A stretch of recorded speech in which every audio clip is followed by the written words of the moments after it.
Sasa katika siku ya leo ninaomba utege sikio lako unisikilize. Biblia inasema mwenye sikio la kusikilia na asikie mambo ambayo Roho ayaambia makanisa. Na kiukweli kabisa muombaji ameomba na kushukuru kwamba Bwana alituongoza, tumeamka salama. Na sasa tunaingia katika kipindi. Nilikuwa naweka vitu vyangu sawa hapa ili kwamba nitakapoanza kazi niifanye kwa nguvu ya Bwana. Jana na juzi tumejifunza msingi wa kile ambacho kitatokea, na tumegundua kwamba hatuna nafasi nyingine kama tutapoteza hii. Haipo. Yaani nafasi ulionayo sasa hivi, kila unachokiwaza kinarekodiwa kule mbinguni. Na ndio maana Biblia inatuonya kwa kusema pumzi ya mwanadamu ni taa ya Mungu, nayo huyachunguza yaliyomo ndani. Kwa hiyo sio tu yale utakayoyasema, bali na yale unayoyawaza.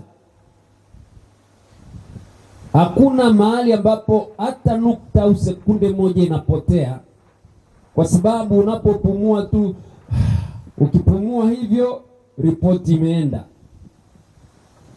Na kama pumzi yako ni taa ya Mungu, hata kama unawaza shauri baya chumbani kwako mwenyewe, mbingu zina rekodi.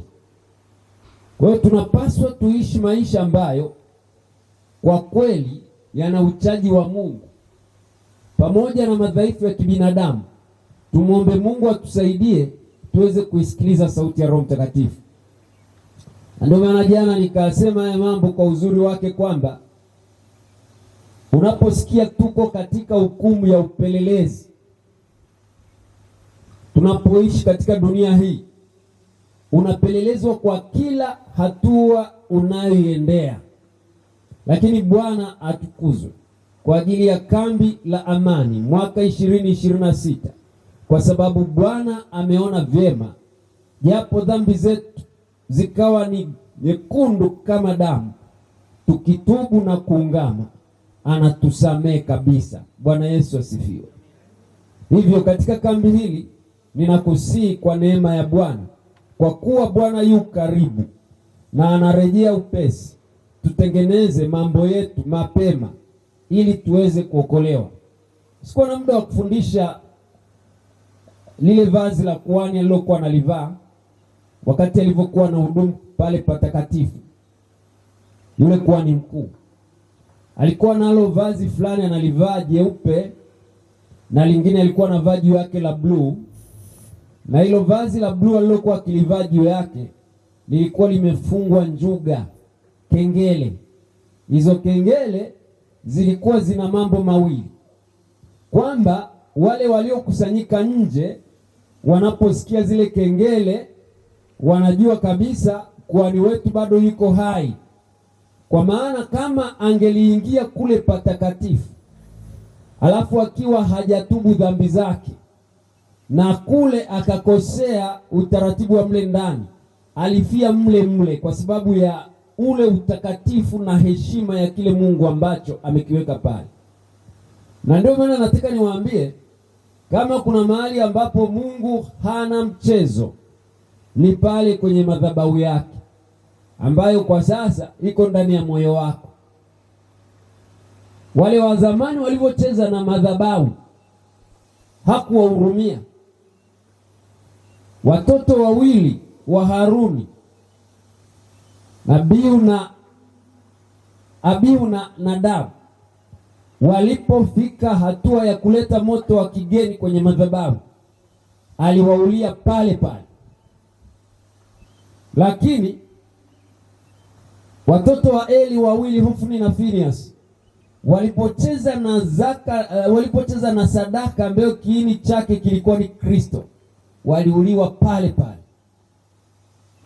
Kwa hiyo kama kuna mahali ambapo Mungu ana mchezo, ni pale utakapocheza na kile kilichomsababisha akamtoa mwanaye wa pekee kwa maumivu.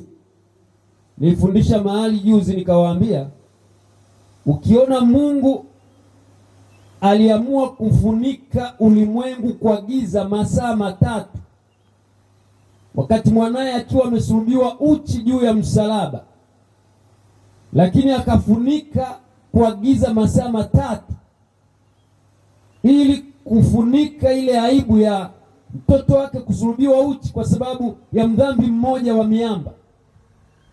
Alafu leo anasema turudi,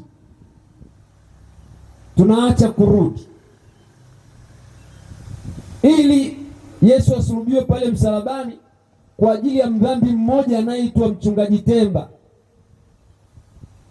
Alafu bado niyaelewe haya, nicheze na hiyo nafasi. Atakapokuja atakuwa kama simba wa Yuda, hata hurumia mtu. Sasa hivi madhabahu iko ndani ya moyo wako. Anayeelewa siri ya hiyo madhabahu ni wewe, kwamba unamwabudu Mungu wa Israeli katika hiyo madhabahu. Unajua mwenyewe kwamba unawaabudu mabaali katika hiyo madhabahu ya moyo wako, unajua mwenyewe. Lakini mwisho wa siku Bwana hata mhurumia mtu anayeliharibu hekalu lake, na Biblia inasema miili yenu ni hekalu la Roho Mtakatifu. Ukiliharibu, Mungu naye atakuharibu. Kwa hiyo chunga sana madhabahu ya moyo wako kwa sasa, na uhakikishe hiyo madhabahu inafanyiwa ibada sahihi. Haya yote nayasema ili kuonyesha msisitizo wa kuishi maisha ya kupeleleza nafsi wakati tukiwa hapa duniani, kwa maana safari ijayo sasa hatutakuwa tena na mahali pa kutubu, bali kuitazamia hukumu yenye kutisha na moto mkali ulio tayari kuwala wao wapingao. Kwa hiyo wakati kule mbinguni kuhani alipoingia, aliingia akiwa amevaa hilo vazi lenye njuga. Hizo kengele zilikuwa zinaashiria yuko hai, na kabla hajaingia kule alichinjiwa ng'ombe mmoja kwa ajili ya utakaso wa taifa ili aingie mle ndani. Na alipoingia mle ndani akiwa na damu ya mbuzi wa Bwana, ili akatakase, abebe ule uovu, aje amkabidhi mbuzi wa Azazeli. Wakati Yesu Kristo yuko kule patakatifu pa mbinguni sasa, akibeba mizigo ya dhambi zote zilizoungamwa na watakatifu wa Mungu, ili aje amkabidhi Shetani. Hata kuwa na huruma na mtu aliyeko hapa ambaye bado ana urafiki na Shetani. Ili tuondoke katika urafiki na Shetani, yafaa tusikilize neno la Mungu kama linavyosema na kufanya matengenezo. Wangapi wamenielewa mpaka hapo? Bwana Yesu asifiwe sana. Jambo la pili ambalo nataka niliseme, zile njuga zilipokuwa zikilia, ishara nyingine ya njuga ambazo zilikuwa zimevalishwa kwenye lile joho la kuhani, joho la bluu, zilikuwa zina maana kwamba wale walioko nje wasikilize kelele na sauti ya zile njuga, wajue kama kuhani bado yuko mbali, waendelee kupeleleza mioyo yao. Lakini kadiri kuhani alipokuwa akisogea karibu na mlango wa kutokea nje ya hekalu, kwa sababu waliokuwa nje walikuwa wakisikia zile kengele, zilipokuwa zinaongeza makelele, walijua kabisa kuhani amekaribia kutoka, na yule ambaye alikuwa hajaungama dhambi zake alikuwa anafanya haraka kuziungama. Bwana Yesu asifiwe. Kwa hiyo zile kengele zilivyokuwa zinakaribia, sauti inazidi kuwa kubwa. Kule nje wanasema, huyo amekaribia, huyo amekaribia, yuko mlangoni. Wanazitubu haraka haraka hata zile zilizokuwa zimesalia, ili atakapokuja kutokea mlangoni maisha yawe salama kwao. Na hizo njuga zilikuwa ni kivuli ambacho kwa leo ni matukio ya siku za mwisho. Yaani kama kuna mwalimu ambaye angekuwa akifundisha, zile njuga zilikuwa zinafananishwa na matukio ya siku za mwisho kama yanavyoonyeshwa katika kitabu cha Mathayo sura 24 na kitabu cha Luka sura ya 21. Na ndio maana tumeenda katika Luka 21:28 fungu kuu, anasema muyaonapo mambo hayo yakianza kutokea, changamkeni mkaviinue vichwa vyenu, kwa maana saa ya ukombozi imekaribia. Sasa tunapoona haya matukio ambayo dada yangu Jenifa amekuwa akiyafundisha hapa, ya kuonyesha jinsi ambavyo dunia imefika mbali, matukio ambayo Pastor Kiombile amekuwa akiyafundisha hapa yakionyesha jinsi dunia ilivyofika mbali, badala ya kutubu haraka haraka, kwa sababu kelele za matukio, kelele za kengele zinaonyesha kwamba kuhani yuko mlangoni, sisi ndio kwanza tunaishia huko kwenye anasa za dunia, tunaishia kwenye mambo ya dunia. Michepuko inaongezeka badala ya kutulia kanisani. Uzinzi unaongezeka badala ya kupungua kanisani. Ushirikina unaongezeka badala ya kupungua kanisani. Mambo yote mabaya yanatajwa kwa watu wa Mungu, watu ambao walipaswa kubeba beramu ya wokovu kwa ajili ya kuokoa wengine, wanabeba beramu ya shetani. Nataka nikwambie wewe unanisikiliza katika asubuhi ya siku ya leo, ninataka nikwambie kelele zimekuwa kubwa. Kwani yuko karibu mlangoni kutoka, na anapotoka anakuja na ujira mkononi mwake. Hii dunia haitakusaidia chochote, na hivyo alivyofika mlangoni, wale waliokuwa wametubu dhambi zao walitakaswa, wale waliokuwa hawajatubu dhambi zao waliangamia, wale walioshindwa kujihudhurisha patakatifu waliuawa. Hiyo ilikuwa ni katika scenario ya hekalu la duniani. Ila Yesu atakapokuja mara ya pili, kwa sababu hatuna tena nafasi, wale ambao watakuwa wamekaa kizembe, ukisikia tu paa anga limepasuka, mwana wa Mungu anashuka, ukiuona uso wake ukiwa na dhambi, unakufa hapo hapo. Ndio maana unabii unasema kwamba wakati atakapokuja mara ya pili, waovu wote watakufa walio hai, waovu wote walioko makaburini hawatafufuliwa, ila parapanda itakapolia, wale walioko makaburini, waliokuwa wamezoea kusikia sauti ya Yesu, wakati parapanda inalia, watafufuliwa kutoka katika makaburi yao, kwa maana walikuwa wana uzoefu wa kusikiliza sauti ya Yesu wakiwa katika kanisa la Amani katika mtaa wa Miamba.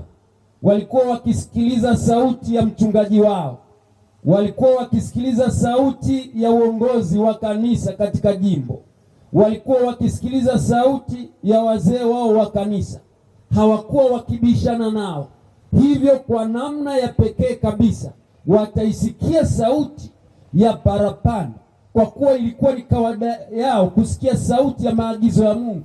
Hao watafufuliwa, watapewa kutokufa, wataungana na walio hai watakaobadilishwa kufumba na kufumbua, alafu watakwenda kuishi na Yesu miaka 1000 kule mbinguni.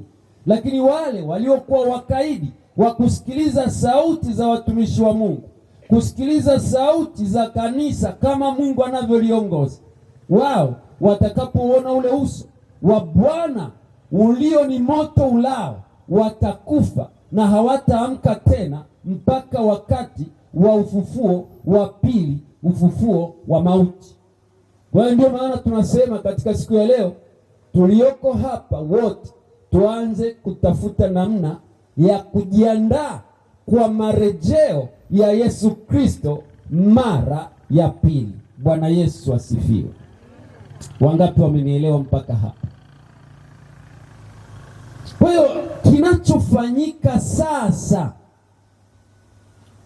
ni muda wa kupeleleza mioyo, kwa sababu kengele za vazi, joho la kuhani zinalilia mlangoni. Wote ni mashahidi. Mmeona juzi makombora yaliyotengenezwa na mwanadamu yameharibu mji wa Teherani wote, yameisambaza Iraki yote, lakini pia Israeli nayo imesambazwa na makombora yaliyotoka katika nchi ya Iran, yaliyokuwa yanaitwa nini, ballistic, hata sio yanaitwa manini yale, yameharibu. Ni kengele hizo zinalia. Mnaona maporomoko ya maadili yanavyoharibu dunia kwa sasa. Hata jana tumeulizana hapa, ulawiti, ushoga, transgender, watu wanakataa kukubaliana na uumbaji wa Mungu, wanaamua kutafuta namna yao ya kuishi. Kwa hiyo lazima tufike mahali, ukifanya utafiti yanayoendelea duniani sasa hivi ni mabaya kabisa. Na ndio maana nataka niwaambie, ifike mahali tuangalie dunia inakoenda, kwamba kengele zinalilia mlangoni. Sina muda wa kueleza vyote, lakini ninachojua kengele inalia pabaya kwa sasa. Sasa hebu tuangalie kidogo Biblia inavyosema, kwa wale ambao tunamsubiri Yesu kiukweli. Yaani usilete usanii. Mungu hapendi usanii. Ukiweka usanii kwa Mungu, wewe mwenyewe ndio utakuwa unakosea. Yaani huwezi kaleta usanii katika jumba la wasanii, ni kitu kigumu sana. Sasa hebu tuangalie Biblia inasemaje kidogo.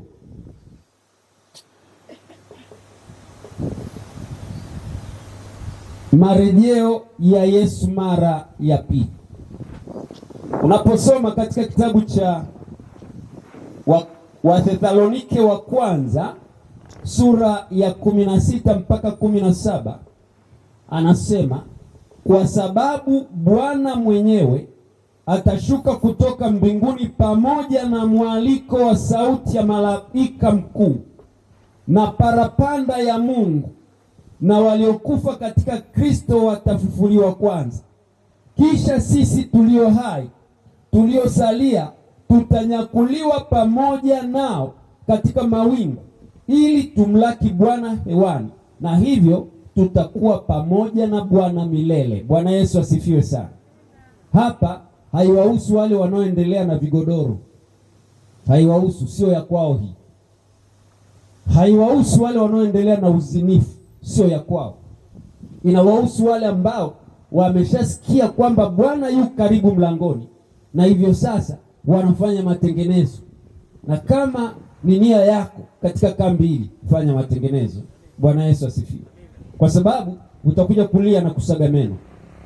Lakini katika kitabu cha Wakorinto sura ya 15 fungu la 51 mpaka 53, anasema, angalieni nawaambia ninyi siri, hatutalala sote, lakini sote tutabadilika. Kwa lugha nyingine, hatutakufa wote. Kuna watakao kuwa hai, lakini haijalishi wewe ulikuwa umekufa au ulikuwa hai. Tena wale waliokufa ndio watakao tangulia, ili sisi tulio hai tuanze kuona wanavyobadilika, alafu sisi na sisi tunabadilishwa. Anasema kufumba na kufumbua wakati wa parapanda ya mwisho, maana parapanda italia na wafu watafufuliwa, wasiwe na uharibifu, nasi tutabadilika. Naendelea kusisitiza, watakaosikia parapanda hii ni wale tu waliotubu dhambi zao. Hao ndio watakaosikia parapanda hii. Alafu anaendelea kusema, miili yetu ya kufa itabadilishwa na kupewa kutokufa, kisha tutapaa na Bwana kwenda mawinguni. Ni kina nani wanaopaa kwenda na Bwana? Ni wale walioko duniani wanamsubiri Bwana, wakipeleleza mioyo yao, kwa sababu focus yao kubwa sio hapa duniani. Focus yao kubwa ni Yesu aje atuchukue tuondokane na matatizo ya magonjwa ya figo, tuondokane na matatizo ya magonjwa ya presha, tuondokane na misiba katika dunia hii, tuende tukaishi mahali ambapo hakutatajwa tena magonjwa. Bwana Yesu asifiwe. Sasa kwa nini uendelee kuteza kwenye dunia ambayo inakutesa sasa, lakini pia ije kupeleke kwenye mateso ya moto wa jehanamu? Kwa nini? Na wakati uko hapa na wasanua, mlianza na injili mkatuletea, sasa mnataka kuipoteza. Tunarudi sisi mliotuletea kuwaamsha nini. Haleluya. Nilikuwa na mzee mmoja wakati nachunga mtaa wa Malindi mwaka 2014, alikuwa anaitwa Mzee Semgeshi. Nilipofika pale nikatambulishwa, akaniuliza wewe kabila gani? Nikamwambia Mchaga. Akasema hela Mhaga. Nikamwambia mzee, vipi imekuwa hiyo? Anasema yani sisi tuhubiriwe na Mchaga, leo nitaona muujiza. Yaani unajua mzee ananiambia, na ndio naenda huduma kuu hapa, anasema ataona nini? Muujiza, kuchungwa na nani? Na Mchaga, kwa sababu wao wanajua ndio waliopeleka injili. Tena ananiambia, kwanza nikwambie sisi hapa bwana ndio wenyewe, kwa sababu ushirika wetu ulikuwa Ujerumani. Hapo unaona unaongea na mzee namna gani? Nakwambia ushirika wake ulikuwa Ujerumani, yeye alikuwa ni kundi la Mjerumani, kanisa liko Ujerumani, yeye ni kundi liko hapa, na ushirika ulikuwa unasoma suti. Halafu anaringia dini haikuokoi, ila kinachokuokoa ni kumlingania Mungu kama andiko lake linavyosema. Bwana Yesu asifiwe sana. Baada ya kuhubiri Madam Jennifer, mimi nilipomaliza yale mahubiri yangu nikamwambia sasa, nikasema hebu ngoja, unajua kuna kodi fulani za watumishi wa Mungu tunazitumiaga, ngoja kwanza nimwambie huyu mzee aje, ni miongoni watakao kuja kuomba hapa. Sasa alivyoshika maiki anaanza tena kumhubiri Mungu. Ulituletea injili, leo umetuletea Wachaga tuliohubiri, lakini sasa Wachaga wanatuambia maneno ambayo sisi ndio tuletikia huko, utusamee Bwana. Sasa na mimi nawaambia miamba hapa. Dada yangu Jennifer ni Mpare, lakini ameishi huko Uchagani, anatujua. Na ukimchomoa mmoja kule Uchagani kule, umefanya kazi kubwa. Bwana Yesu asifiwe. Unamtoaje huko mahali ambako kuna mila, mahali ambako kuna mbege, kwenye kanisa lile sitaki kulitaja. Sasa nataka niwaambie wokovu umewajia watu wa amani. Semeni amina. Kwa hiyo hapa nasisitiza mambo machache, nitaendelea nalo kesho, nitalimaliza hili kwa sababu nimebakiza kesho na Ijumaa kama sijakosea. Msistajabie maneno hayo, Yohana 5:28-29. Msistajabie maneno hayo, kwa maana saa yaja ambao watu wote waliomo makaburini wataisikia sauti yake. Na mimi nimesema kama ulikuwa uisikii sauti, sasa utaisikiaje wakati malaika mkuu atakapotoa sauti? Utaisikiaje? Yaani, mnanisikia vizuri? Ogopeni sana, naomba nirudie, kumnyoshea kidole mtu anaitwa mtumishi wa Mungu. Hivi acha. Na nyinyi mnaelewa navyosema hivi, sio kwamba hamuelewi kwamba kumnyoshea kidole mtumishi yoyote wa Mungu, awe ni mbaya, matendo yake yawe mabaya, nenda kajifunze kwa Daudi na Sauli. Daudi alipata nafasi kabisa ya kufyeka shingo ya Sauli ambaye alikuwa anayatafuta maisha yake, lakini akasema huyu ana mafuta. Napozungumza mpakwa mafuta wa Bwana, sijawaacha wazee wa kanisa waliowekewa mikono. Saa nyingine roho anaweza akaongea nao afu kabishana na roho. Umeshachengana na gari la mshahara. Kama kuna mnao nisikiliza, wale wenye yale masikio ya kusikilia, kaa mbali na hiyo kitu. Au bishana anasema umefanya sijafanya, umefanya sijafanya, moyoni mwako roho anakushuhudia umefanya. Au anasema basi tupige magoti tuombe. Usithubutu. Kumbuka mzee mmoja, nikiwa mimi nilikuwa mzee tena nilikuwa karani wa kanisa. Nilikuwa huko Geita, kanisa moja linaitwa Mkome. Yule mzee alikuwa anatembea na shemeji yake. Sasa mwenye mke akawa analalamika. Kesi ikaingia kwenye mabaraza, ushahidi hakuna. Na si mnajua kwamba wewe unafikiri kwamba umemficha, kuna jicho lisilo fichwa. Yule mzee wakati anaendelea kuishi maisha yale, namalizia kisa changu hapa, tutaendelea kesho. Wakati yule mzee anaendelea na yale maisha, mchungaji akahangaika na hiyo kesi mwezi mzima, na anatoka mbali kabisa kama hapa na Hedaru kuja, alafu anarudi. Nilichosikia yule mchungaji anakiongea, akasema, mzee sikiliza, nimekuwa ninakuja hapa kila wakati na ajenda moja, na ninaacha majukumu mengine ya kuhudumia watu wa Mungu na kazi za Bwana kwa sababu ya kesi hii ya kwako. Sasa nimechoka. Mchungaji akamwambia, nimefanya nini? Nimechoka na kuuliza maswali mawili. Je, unatembea na shemeji yako utembei naye? Akasema, mchungaji, mimi sitembei naye. Akamwambia, sawa, sasa sirudi tena, namwachia Bwana, tupige magoti. Mzee naye akashuka kwenye magoti. Mchungaji akaomba, akamwambia, Bwana, hii ninakuachia kwa sababu naona kama inanizuia kuwapa watu wengine huduma. Maneno machache sana aliongea mchungaji. Baada ya kuongea tukasema amina. Baada ya hapo, kule ni maeneo ya uvuvi katika ziwa Victoria. Nyumba yule mzee ilikuwa iko karibu kabisa na ziwa. Kwa hiyo ilikuwa ni jambo la kawaida jioni kwenda kutafuta mboga kwa ajili ya chakula. Kwa hiyo saa 9 kwenda saa 11 hivi yule mzee alikuwa ni Mjita. Saa 11 hivi akashuka zake kwenda kutafuta samaki.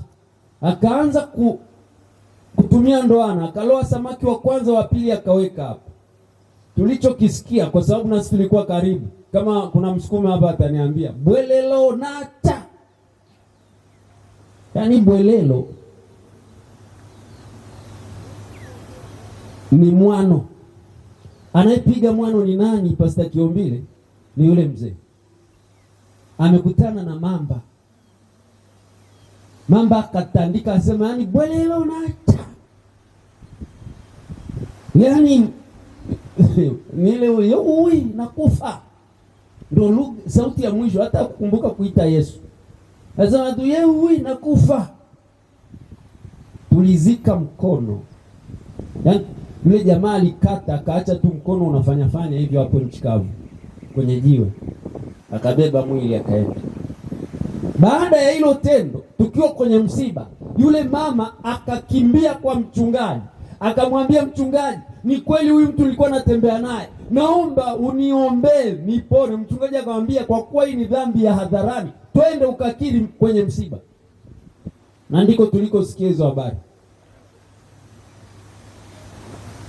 Ila hiyo ilikuwa nzuri mzee.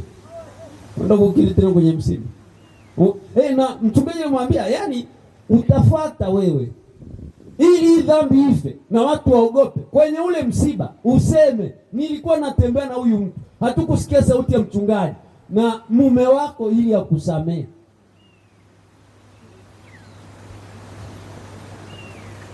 Ngumu sana Madam Jennifer. Ila hiyo mimi siwezi kufanya. Nikakupigisha magoti msibani tena. Sasa ni roho sasa ameongoza. Na ilileta discipline kwenye lile kanisa, wenye midomo yote ilishuka. Kuna watu complicated, ngoja niwaseme.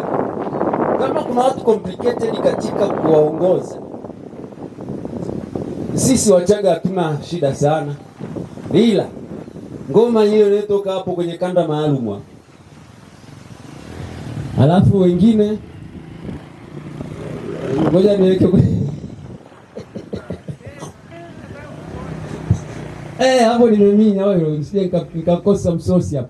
Sasa nao wote unajua injili ilivyotoka hapa Upareni ilienda kutua Mara kule sijui wapi huko Nyasincha huko sijui wapi huko kwa Wajita na Wakuria huko ndio iko kwenda. Na hao wazee ukiwataka inua kanuni. Bila kanuni ni hivi. Kwa hiyo nataka niwaambie watumishi wa Mungu, mpakwa mafuta yeyote wa Bwana acha apite, funika kombe, mwanaharamu afanye nini? Usiende kubeba laana isiyokuhusu. Tusimame.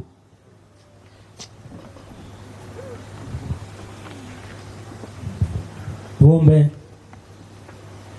Asante wa Mungu uliye juu mbinguni, asante kwa kutumia mtumishi wako kupitia neno lako.